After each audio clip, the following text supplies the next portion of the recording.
بسم الله الرحمن الرحيم.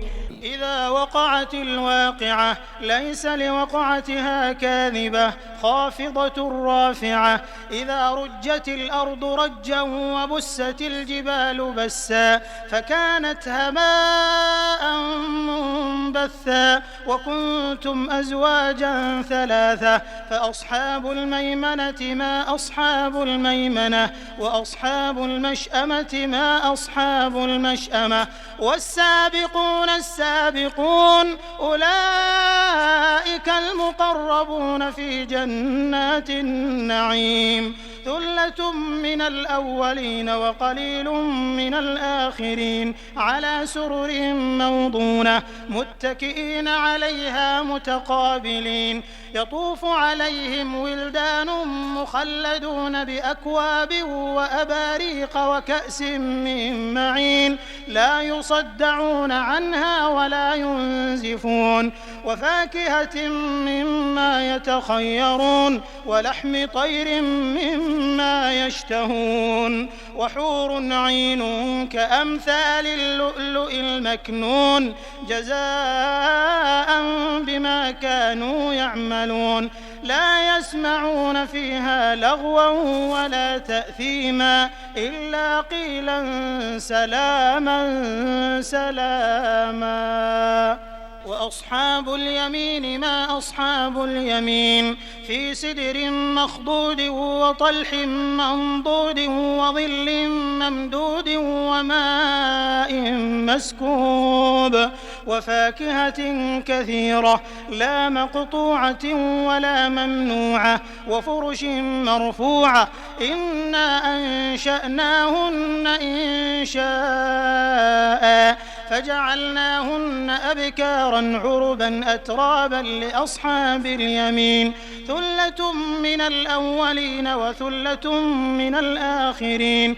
وأصحاب الشمال ما أصحاب الشمال في سموم وحميم وظل من يحموم لا بارد ولا كريم. إنهم كانوا قبل ذلك مترفين وكانوا يصرون على الحنث العظيم وكانوا يقولون أئذا متنا وكنا ترابا وعظاما أئنا لمبعوثون أو آباؤنا الأولون.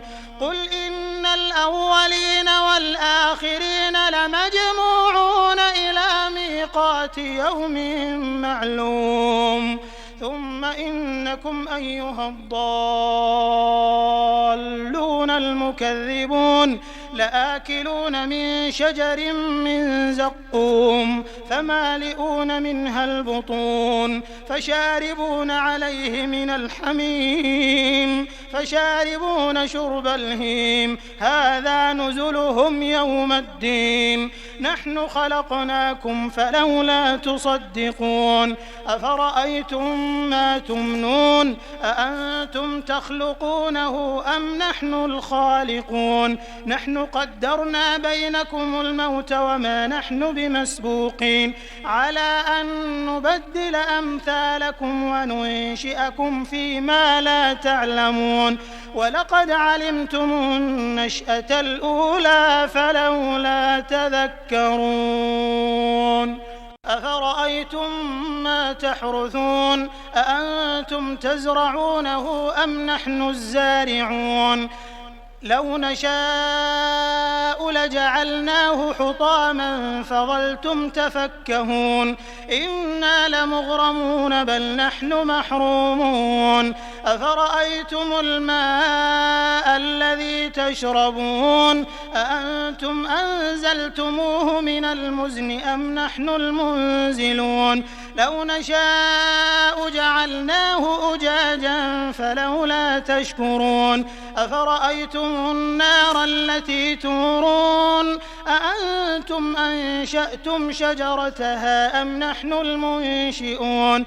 نحن جعلناها تذكرة ومتاعا للمقوين فسبح باسم ربك العظيم.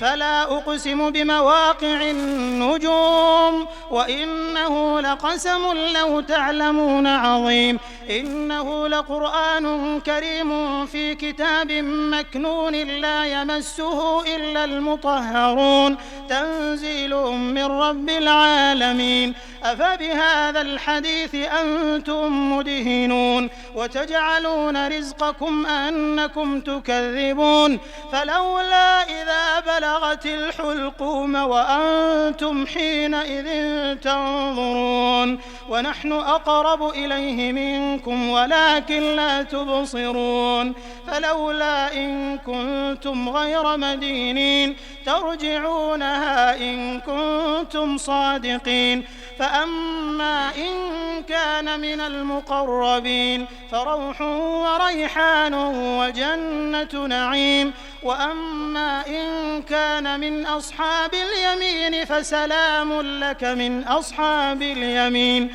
وأما إن كان من المكذبين الضالين فنزل من حميم وتصلية جحيم إن هذا لهو حق اليقين فسبح باسم ربك العظيم